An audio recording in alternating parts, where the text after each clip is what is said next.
Dagsa pa rin ang mga deboto sa mga simbahan para sa pangalawang araw ng simbang gabi.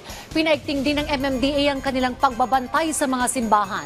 Si Vel Custodio sa detalye live. Vel? Rise and shine, Dayan. Ngayong ikalawang araw ng Misa de Gallo, dagsa pa rin ang mga nagsisimba sa Santo Domingo Parish sa Quezon City.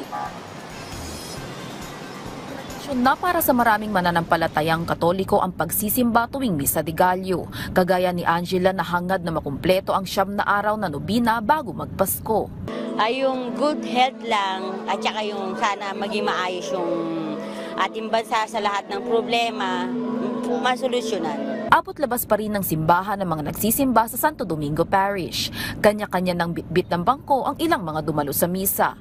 Bukod sa simbahan, ramdam na rin ang Pasko sa mga pasyalan kagaya sa Quezon City Memorial Circle. Kahit madaling araw na, kumukutita pa rin ang mga Christmas lights. May mangilan-ilan na ring namamasyal kahit weekdays. Inaasahang dadami ang tao mamayang gabi kung saan mas maraming Christmas displays at attractions. Pinaigting naman ng Metro Manila Development Authority ang kanilang pagbabantay at pag-alalay ngayong dumarami na ang mga namamasyal at nagsisimba. Deployment nila nagsisimula na ng 5 a.m. to 6 a.m. to make sure na lalong-lalo na ngayon na may mga simbang gabi ng mga madaling araw. At least paglabasan nila 5 o'clock, nakalatag na ang aming mga traffic enforcers.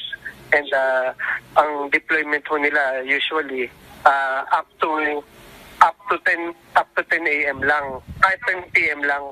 Ngayon po, in-extend natin to 12 midnight.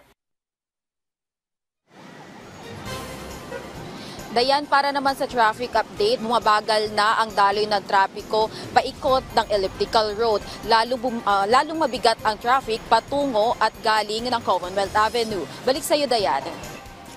Maraming salamat, Vel Custodio.